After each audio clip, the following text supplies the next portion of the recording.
इगतपुरीत गेल्या 24 तासपासून मुसळधार पाऊस सुरू आहे आणि या मुसळधार पावसाचा फटका कुठेतरी गरीब कुटुंबाला बसला आहे. आणि याच जे पिंपरी सदो या शिवारात जे आहेत हे 3 कुटुंबातील हे जवळजवळ 15 ते 16 सदस्य यांच्या घरात पाण्यात गेल्यामुळे हे पाण्यात अडकले होते.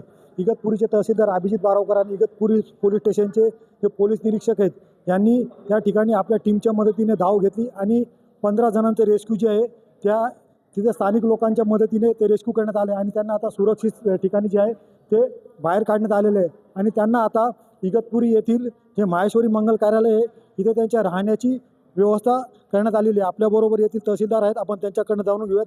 सर, नेमके काय घटना होती, काय झालं होतं? गेल्या 2-3 दिवसापासून इगतपुरी शहरात परिसरामध्ये खूप मोठ्या प्रमाणात अतिवृष्टीचा जोर आहे. त्याच्यामुळे बाहुली धरण असेल, वाकी धरण असेल, ओव्हरफ्लो झाले असून मोठ्या प्रमाणात दारणा नदीतून विसर्ग जातो आहे. आणि दारणा नदीच्या पात्रामध्ये किंवा परिसरामध्ये आजूबाजूच्या परिसरात काही आदिवासी कुटुंब होते. एकूण 3 कुटुंबामध्ये जी काही घरं होती, घराला पूर्ण पाण्याने वेढा घातला होता. तिथे आमचे आपदा मित्र असतील, सर्वात महत्त्वाचे स्वतः पोलीस निरीक्षक साहेब आहेत, आम्ही आहोत. तर सर्व पोलीस विभाग आणि महसूल विभाग अगदी पाण्यामध्ये उतरून लाईफ जॅकेट असतील आणि आपदा मित्र आहेत की त्यांच्या सहाय्यानं आणि सगळ्यात महत्त्वाचं जे काही हे असतील फायर ब्रिगेडचे लोक आहेत त्यांच्या सहाय्यानं आम्ही त्यांच्या घरापर्यंत पोहोचलो आणि एकूण 3 कुटुंबातल्या 15 व्यक्तींना रेस्क्यू करण्यात आलं आहे. सोबत एक कुत्रासुद्धा आहे, त्यालासुद्धा रेस्क्यू करण्यात आला आहे. आणि सर्वांची पुराच्या पाण्यातून अत्यंत सुखरूपपणे सुटका करून आता त्यांना माहेश्वरी मंगल कार्यालय इथे सुखरूपपणे स्थलांतरित करण्यात आलं आहे आणि त्यांची चहा, नाश्ता, जेवणाची आणि राहण्याची व्यवस्था करण्यात आली आहे. आपल्याबरोबर येथील पोलीस निरीक्षक आहेत, त्यांनी सुद्धा भर पाण्यात जवळ कमरेच्या वर पाणी होतं, त्याच्यात त्यांनी उतरून या रेस्क्यू ऑपरेशनमध्ये मदत केलेली. आपण त्यांच्याकडे जाणून घेऊ की सर घटना काय होती.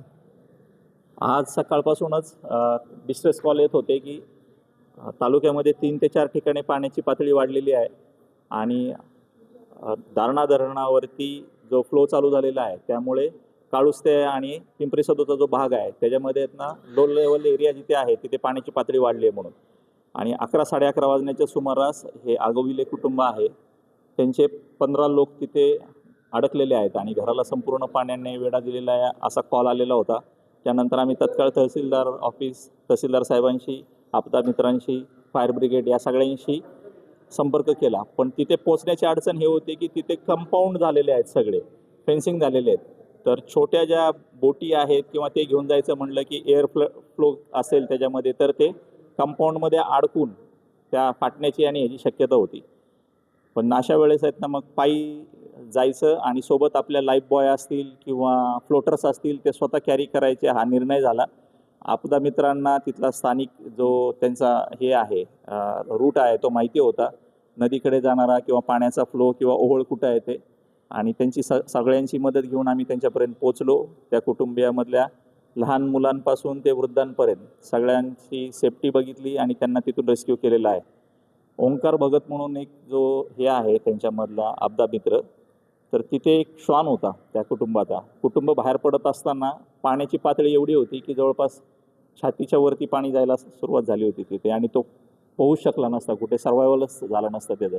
आणि तो घराच्या ओट्यावरून दुसरीकडे हाय साईडला चढायचा प्रयत्न करत होता. पण शेवटी तो आणि मी शेवटला लास्ट सर्वायवल म्हणून त्यालासुद्धा घेऊन यायचा प्रयत्न करत होतो आणि त्यांनी जिद्द सोडली नाही शेवटपर्यंत. आणि 15 मनुष्य जीवित आणि 1 श्वान असे 16 लोकांना आम्ही सक्सेसफुली रेस्क्यू केलेलं आहे.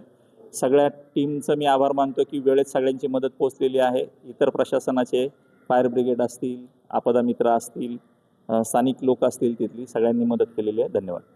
तसं जर पाहिलं तर जवळजवळ गळ्यापर्यंत पाणी होतं आणि त्या पाण्यातनं लहान मुलं असतील, वृद्ध असतील, अशा 15-16 आणि त्याच्यावर एक श्वान असेल यांचे रेस्क्यू करण्यात सगळ्यांना यश आलेलं आहे. शैलेश पुरोहित, TV9 मराठी, इगतपुरी.